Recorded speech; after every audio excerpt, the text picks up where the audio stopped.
5, 4, 3, 2, 1. Mr. Steele, is this the original farmhouse? No, it is not. I don't know of the original house. I suspect that it could have well been a log house. But the first house that we have record of, we believe was built in about 1845. And part of that house is still in the back, and it's a museum today. This house was built in 1901 and 1902, so it's 106 years old. My grandfather and grandmother built the house. My dad, when he was a teenager, was looking at a magazine. Wow, he saw this house, and he went into the other room and he said, look, if I ever build a house, this is it. Not known to him, his parents had taken that picture down to a local architect, drawn up plans, and contracted a contractor to come and build it. So when he was 21, no, younger than that, 19 or 20, he was hauling bricks from the brickyard in Princeton to build the house that he dreamed of. Oh, great. Okay, show us a little bit about the house. The front porch here is... The house you're looking at is really original. I've had to replace certain parts of the porch. I rebuilt the porch. And we have encased the screens. Originally it had, quote, screens. They'd put them up in the spring, take them down in the fall. Now it has glass. But the overall configuration of the house is the same as it used to be. Okay, let's go inside the house.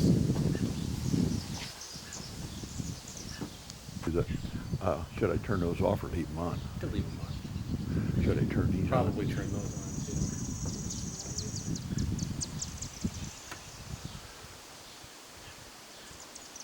You want to just stay in this? Rolling, go ahead. So what room is this then? This is a living room. There's 13 rooms in the house and 5 bedrooms upstairs. And this is the old living room. And when I was a youngster, we had the parlor. But the only time we really used the parlor is when we had company. And upstairs, we called one of the bedrooms the blue room. And that was empty except when we had company. So sometimes my sisters used it. So there were certain rooms in the house that were looked upon as, you don't go in there unless we have company. Let's go look at the parlor then. Just walk on by. It's changed since we first moved in here. And by the way, this house has only been occupied by my grandparents and their children, and of course Dad was one of them. Then my parents and our family, and then Margie and I came here right up in 1947. And 2 families, my folks and Margie and I, had this house in for about 6 years. This did not have bookcases in it then. This was strictly parlor. This was strictly, you'd say, a formal room, like Sunday afternoon when the minister came, the minister and his wife, or if the neighbors came over some evening. Otherwise, we didn't really come in here. We have recessed doors, so this could be shut off, but we seldom ever used it. Okay. This is a hall then to the living quarters. Yes, and to the upstairs bedrooms.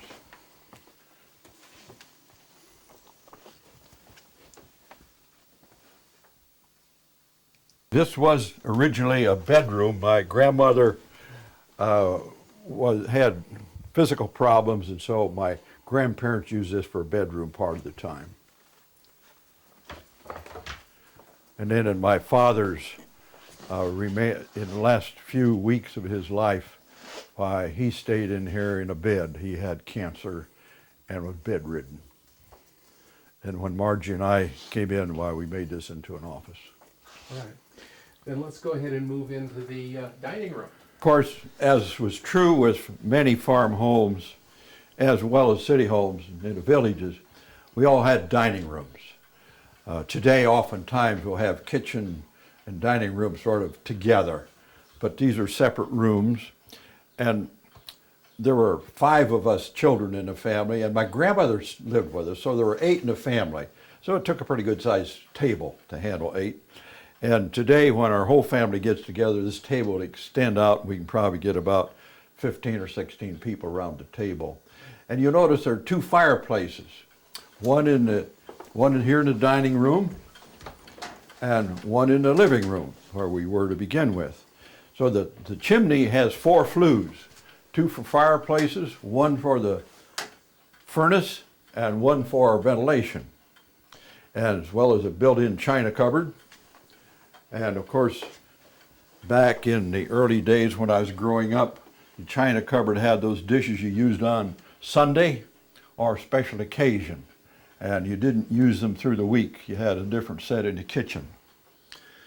And I've sort of created a desire to have some of the things that I grew up with, and was fortunate to have the mantel clock that you can see there above the fireplace.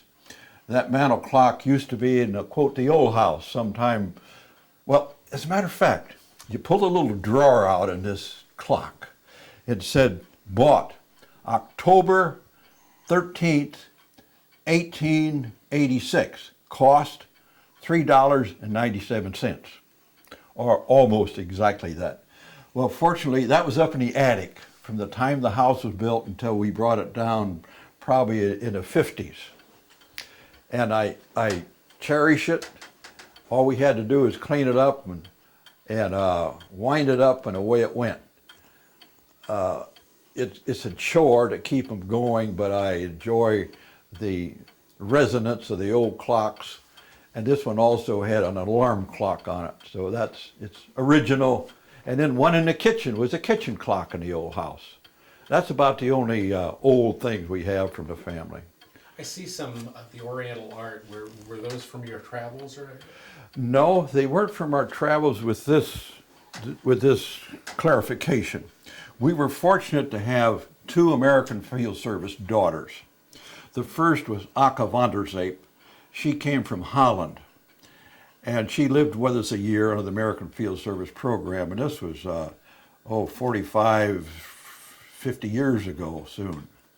And the other was Oriental from Japan, and Kyoko came here from the northern island of Japan. And in travels in this regard, Margie went back one time in Japan to ourselves. We've been there together several times, and she admired this piece that Kyoko's mother had made from beads. And she didn't realize that it's a custom that when someone admires something, then you must give them the same thing. So she stayed up all night to recreate the picture. So that's Marjorie's picture that came from Kyoko's mother there in Sapporo in Japan. And it's a combination of thousands of beads that she diligently put together. So the travel, yes, but the travel is because of this real strong family tie. Let's go into the kitchen then. Can you tell us something about the kitchen? Yes, I would say that the house is the same. Originally, there was a window here where the door is now, and this little room was for food and to grind the coffee. It was a little room for your reserve supply, and the rest being the kitchen. And over where the refrigerator is now, there's the old coal-burning stove. Mother would get up in the morning and put in some cobs, soak one in a little kerosene, and put some wood on top of the cobs and then coal, and that's of course the way she cooked. And that's the way it was when the house was built. Now the new cupboards have been put in, and some of the old procedures of course don't exist anymore, including the floor structure. Margie and I have our 3 meals there most of the time unless we have company. And there again is the old kitchen clock from the old house. It's absolutely reliable. It's the kind of noise that you like hearing, except when you're using a camera and it interferes with the sound system. But it chimes on the hour and a half hour. Let's take a look at the upstairs Stairwell. Margie she's a very proud mother, and rightly so, as she has raised our 4 children and our 2 American Field Service daughters. And since then we have grandchildren in Japan, and so our family is wide in its nature. And there down below is our 50th anniversary. Down by my picture you see all the family in there, the same shirts. and that's our extended family. So we use this stairwell as a gallery of family pictures. Notice are all, as was put here in when the house was built in 1901 and 2. We call this the blue room, and that was for special guests. And as I'd mentioned previously, I have two sisters, and one of the sisters used this room for a number of years. And on the far side, that chest of drawers, that's a story in itself. My maternal grandmother was born in 1845, and when she was 13 years old, she started teaching school. Married when she was 16, no longer eligible to teach. And so, she and her two little girls and her husband were traveling from Boscobel, Wisconsin to Mason City, Iowa in a covered wagon, chasing their cattle. This chest of drawers was in that covered wagon. They got into Mason City, Iowa area and lived in this farm home, and this chest of drawers was upstairs. The house caught fire. She ran upstairs, pulled the drawers up, threw them out the window, and carried the case down the steps. So this is truly a possession of great history in our family. The hardware is still all original. Everything is original except one piece in here that was missing. And I had a friend that was a dramatic, wonderful wood carver, and he carved that very, very intricate piece that you can't even say it's been replaced.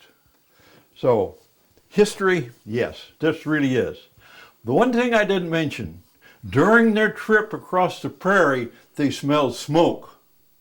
The wind was from the east. Where did it come from? They didn't know for weeks until finally the word got out to Mason City, Iowa. Chicago had burned. So that was 1873 when they made that trip, the year that Chicago burned. The east wind kept many of the embers across the prairie, but it saved a lot of lives of Chicago people who went to the lake and got away safely. I need to get the microphone. Sorry. This painting that you see, the Bureau County Farm Bureau kindly hired a local artist, Mary Wynn Norris by name, who she had been an art teacher at the high school in Princeton, and they commissioned her to paint this of me, and I'm most grateful to the County Farm Bureau for having done this, showing the farm in the background and the rural area to the IAA building, Illinois Farm Bureau building, on my left shoulder. I'd spent 13 years as the state president of Farm Bureau, and the County Farm Bureau makes you proud when the local folks think of you. This bedroom over here then, can you tell us something about that? This is known as, I suppose, the master bedroom. My grandparents slept here, except when my grandmother couldn't get upstairs, of course they didn't. And then my folks, this was their bedroom. And that's a picture I got when I was in Washington of the White House, the south exposure to the White House with the lily pond, and that's the office that I occupied over in the other corner. That's the headquarters of Farm Credit Administration in McLean, Virginia. And the chairman's office is up on the third floor. And over on the other side, a picture of Abraham Lincoln. And I'd like to quote this picture, but I'll have to read it. It says, "I like to see a man proud of the place in which he lives. I like to see a man live so that his place will be proud of him." Abraham Lincoln. And a friend gave me that picture, excuse me. And this is with President Mrs. Daddy George and Barbara Bush, as I served out there. And of course, during the holiday season, Christmas, many of the appointees are invited into the White House for an evening. And I enjoyed collecting antiques. This is one of my favorite desk lamps. That came from out in Pennsylvania. It's probably 125 years old. It's just I think a handsome light. And many of the antiques that you see, I purchased at auctions, antique shops, brought them to the shop, fixed them up. I'm a woodworker too by hobby, and so I enjoyed doing those things. Illinois, you know, this is where it all came about. And here's a picture showing the round barn in the 4 seasons of the year, from spring, summer, fall, and winter. And as you know, this is now a very historic and preserved structure in Illinois. And recently they did move the beef barn, which was not a round barn, over to an adjoining county for the Historical Society there. Why were they round again? Pardon? Why were the barns round? Oh, the barns were round. Some say so the wife could never catch the husband. This is secondly, but mostly efficiency. The feed came down the center. The cows would be housed around this center part so you could easily feed them and take care of them. So it was time and labor saving. But very extensive labor to build them, and it was not a wise use of lumber. But in those days, lumber was considered an inexpensive and plentiful supply. And this is, we always called this Grandma's room. I grew up with 2 mothers. My maternal grandfather was killed on a railroad long before I was born. I never met him. And when he died, she came and lived with my folks. And she's the one that had that really beautiful chest of drawers as a young lady. She lived to be 95, lived in the house, and passed away in this very room. Also, I'm proud to have this. Here's Abraham Lincoln delivering his Gettysburg Address. And the word goes there were about 10,000 people in attendance that day at Gettysburg at the cemetery. But you notice no microphones. I would say that audience was not only well behaved, but Abraham had a penetrating voice. And here in the back is a gentleman that spoke quietly for 2 hours prior to Abraham Lincoln. He must have had a booming voice, and I don't see a pitcher of water. Yes, there is. There's a pitcher of water. I bet he drained it. So I really, being an American, one, being from Illinois, two, but Abraham Lincoln joins the great presidents we've had, one of the most tremendous. And this little book, I'm so proud to have it. It says The Perfect Tribute. And this little book that was printed back, oh my goodness, I think I can tell you exactly here.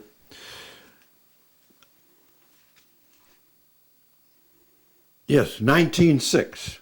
So it's 102 years old. The tribute of Abraham Lincoln during the Civil War, of how his leadership carried forth to the injured men of battle, both in the North and in the South. For he went to this hospital bed following a little boy who had bumped into him by accident. He told the First Lady, I'm going for a little walk.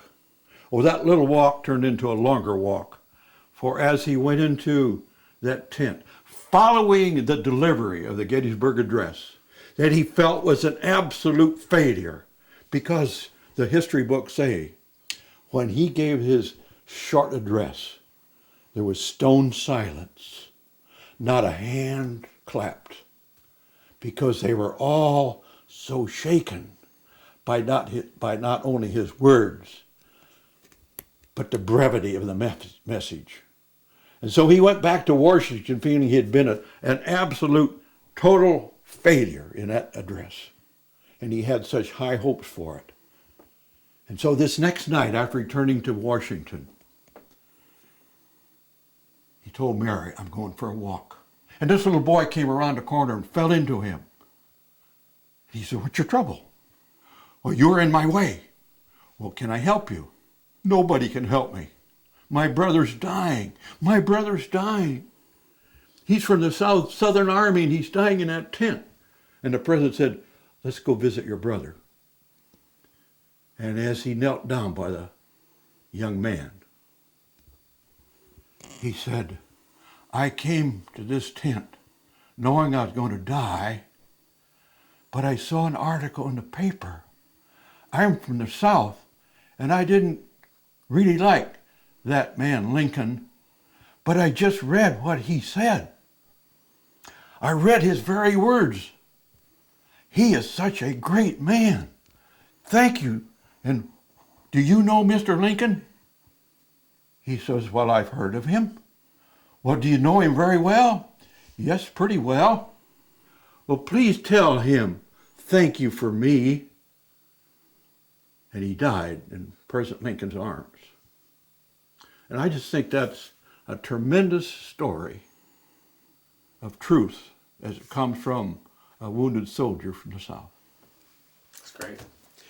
The pictures on the wall over here, are those relatives? On the right is James Hensel. James Hensel came from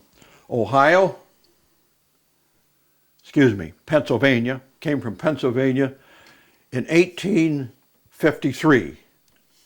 He purchased a tract of land about 2.5 miles west of here. And there's some of his family. He had 13 children. Something happened to one of the boys. They have no record of it. But he raised 12 children. His wife passed away, then his second wife. Between the two wives, they had then 12 living children. My paternal grandmother was one of those 12 living children. And the story is told that when he passed away in 1899, that he owned 1,000 acres. So each child then received an 80-acre package. And 1,000 acres in 1900 was a big bunch. Let's go look at the next bedroom.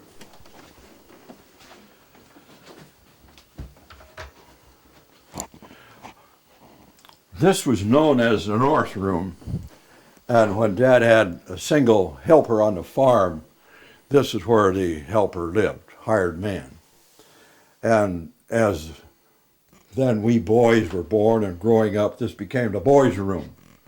As you can see, for 3 boys, this is a pretty small room. So this goes to the old saying of this family that had 13 children. The boy said, you know, I never slept alone till after I got married.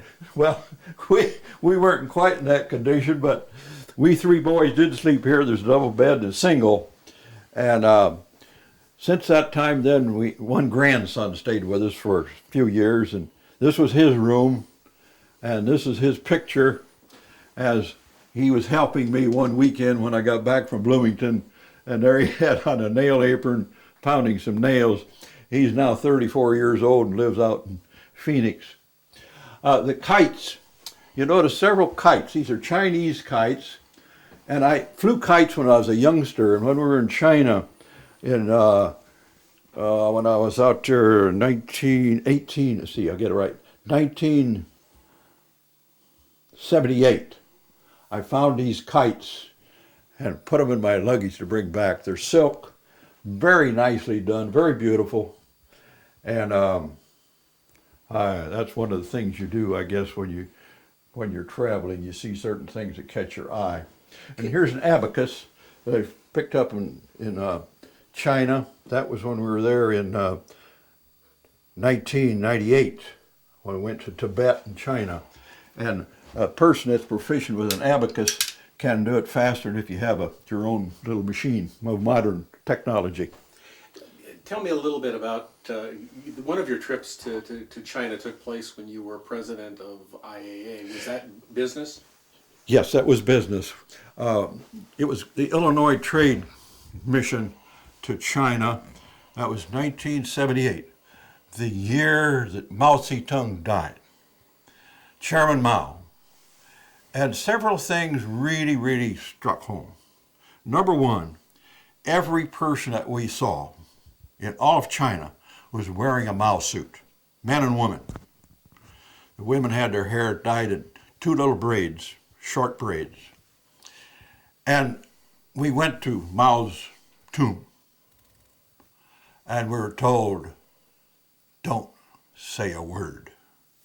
4 lines of people, dead silence, as you'd walk and walk slowly up the steps, and then you'd split into 2 columns of 2, one right, one to the left. And I happened to be next to Orion H. Samuelson. We walked into this room, and here was a large statue of Mao Zedong in a chair, Abraham Lincoln style chair, sitting there with both arms on its sail in white marble. And I heard Orion's voice say, "First white man I've seen for 6 weeks." I almost died, and I thought I would have feel a bayonet in my hindquarters in a minute if I don't behave. So those are the things you do remember. And also the other thing is, that's one of 2 places that I saw grass in all of northern China and central China. And the Chinese say, what's good as grass? You can't eat it. Every square foot was used to produce a valuable piece of food or timber. Even in the cities, timber was harvested on the main streets. Food every place. This particular area was used for the ice box, right here. And at this height, there's a window, about so big. And the glass was smoked glass, no visibility. In the back is that little cubicle with a separate entrance. That was for the iceman. The iceman would come into that room, open that window, put the ice in. Icemen didn't have a sterling reputation 108 years ago. He didn't get in when Dad was gone. So that's the way the ice story. Had you heard that before? Had you? All right. The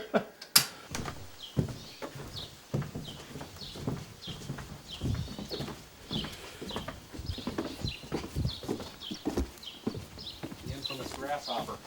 Yep.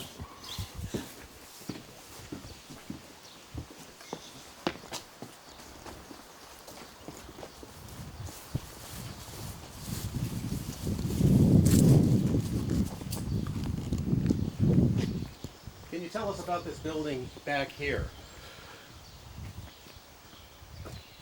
We call this a mini smithy. This was the first place I collected and placed certain old artifacts of agriculture, household, and small hand pieces from the agricultural aspect. This was called a mini smithy because Margie's sister-in-law came here, looked through there, and Margie, the little Smithsonian, the mini smithy. So that name has stuck. Today it's full of household goods from long ago, and we can see some of those inside. But when this house was first built, it was the kitchen and the upstairs bedroom of the house that stood where the current one stands. This house was shaped like an L, and you'd leave the kitchen through a doorway, you'd be in the dining room, turn to the right or west, you'd be in the living room, and a separate door in the living room took you to the stairs going up steps. So the stairs you have in here are not original. They came from another house I dismantled and took the stairway out. And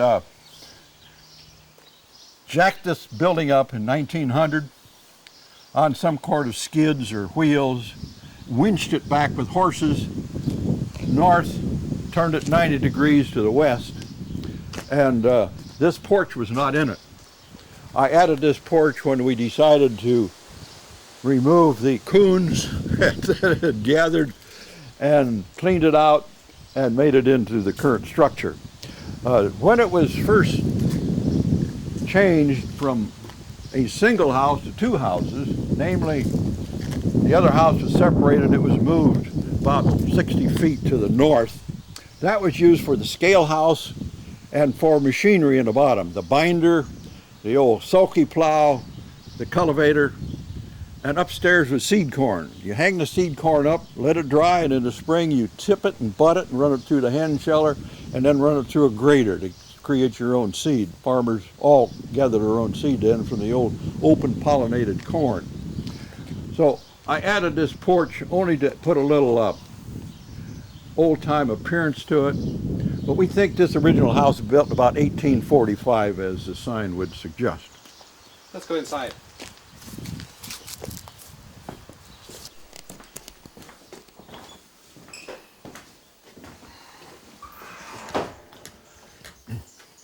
This is kitchen area. As you'll note, has the old cook stove. And on the cook stove, and this, by the way, this was made in St. Louis in 1931. And it has all of the features that the housewife at that time had ever hoped to have in their cook stove. And it has warming ovens, the oven for baking, the chamber for the fuel, the ashtray, and of course over here was the farmhouse supply of warm water, the reservoir. And that again was heated from the heat coming from the chamber that went from the actual fire pot across the bottom of across underneath the cover here into this area to heat it. This is all copper lined, so it lasted very well. And then some of these pots and pans were used with open grills with the old lifter.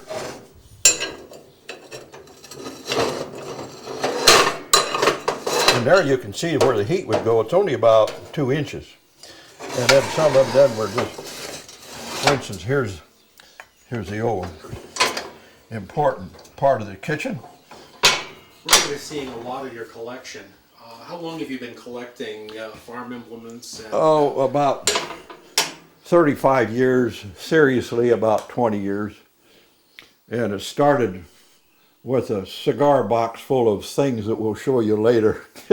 Margie gave me for Christmas. So anything you see here is all propelled by that first impulse when I opened that box. And of course, here's the warming oven. And here's child's stove. I remember this. My cousin had this as a little girl, and so this would date back to about 1920, 29, 30. So that's 75 to 80 years old. This collection that you have is open to the public. Yes, it is. Every year. Yes. Can you tell us a little bit about that and how that started? We have one main show a year, and that's in May. It's a weekend prior to Memorial holiday weekend. And folks will come from many miles away as the years progress and they hear more about it. And we do this really in behalf of the Illinois Valley Threshers over at Ohio, Illinois. And they asked us if we'd be willing to do that, and we said yes, as long as you give us a lot of help, because it takes a lot of work to get ready. And this helps with their publicity and their overall. They're a not-for-profit organization, and they're trying to build membership and attendance at their show, and their show is held in July. So our objective is to show all ages, from youngsters to people that may have grown up on a farm, how agriculture used to produce food, how it was processed, how it was used in the household, and how people lived. And we know that the only way to catch this true picture is to have as many of these pieces of equipment in use as possible. Just to see them really doesn't bring into focus the total value and how they're used. But if you're using them and they can even participate, and we have some participation by youngsters as well as oldsters, and we'll have horses and dogs to help promote the use of these implements because they're made for horses and dogs. And as long as they enjoy it, as long as they're intrigued and they want to come back, then the word spreads so more people will see them. How many people came this last May in All 2008? between 500 and 600. And we also hand crank ice cream. That helps more too. Let's take a look upstairs too. I might say in this room we have woodenware, which is the first thing that our settlers had. They made their own woodenware, tinware, copper, brass, and cast iron. Now upstairs, and by the way, Don, this picture here is of my great-grandfather who bought his first 80 acres in 1872. And this is him right here with his arms akimbo. Andrew Lathrop Steele came with his widowed mother and his brothers and one sister to Dover, and eventually he had this general store. And if I might, tell you a story which symbolizes Illinois and thinking of Illinois in the future. He liked being involved in the general store, and one day he met another young man about his age who had the same ambition. And in short order, they both apparently had attractions for one another, and he said, let's build a new store and we'll have a kind of a going, wonderful experience because we both want to do this. We'll have a partnership. It'll minimize my weaknesses, minimize your weaknesses, and multiply our strengths. Good idea. Where will we build a store? My great-grandfather says, right here. 600 people here in Dover, all of the farmers in the community, and the transient trade. The transient trade were the fur traders coming from southern Illinois, southeastern Missouri, and southeastern Iowa, up this diagonal trail to this village in the swamps along Lake Michigan called Chicago.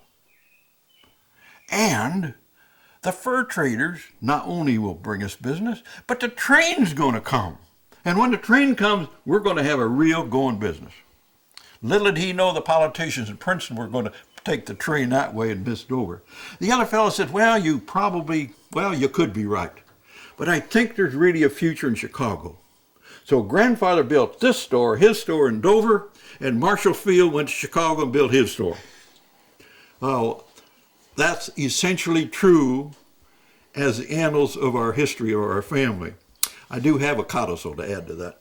I gave this story to the Chicago farmers when I spoke to them, and they always met in the 5th floor, I believe it was, of Marshall Field for their luncheon meeting years ago. I told them this story, but he said, listen to this. At this very moment, I have a niece that's working here in Marshall Fields in the treasurer's office, and we're going to get our half yet. So after the meeting is over, this one lady came up and said, I work in the treasurer's office too. What's your niece's name? So we've had a little fun with that story. Better make this short. Yeah. The bedroom, the old rope bed, no springs, but the rope was better than a plank. And on top, the mattress filled with corn shucks. Much better than straw. Straw had too many insects that would bite. And then, of course, the old quilt made the household. And you'll see other household things, the old lamps, first generation after the whale oil, kerosene. This is called a field cradle. Mother had a baby on Monday. She's out in the field working on Tuesday, pulling her baby with her. Tough life, rough life. And a little history more close to home. The war begins. Nazis used gas. 1939, September 4th. So the history is, some is more current than others. And here's an interesting thing. My father, when he was a teenager, he and his mother and father were coming home at night, horse and buggy. He saw this meteor land. My dad says, I know exactly where it is. The next morning he got a spade out, and there's a meteor he dug up. He immediately took it in the shop to break it. His mother stopped it and pasted it back together, but he had keen eyes and a good remembrance of where that meteor landed. That's the only one I've ever seen to know where it really went. So these are the sort of the highlights. The old talking machine. This one is the kind we used to have at night before the radio came into being. And I think for the fact of knowing what machines used to sound like, even though they were recorded very carefully, sometimes the sound, this is called a Victor. This is probably dated about, 1915. And here's a little parlor music.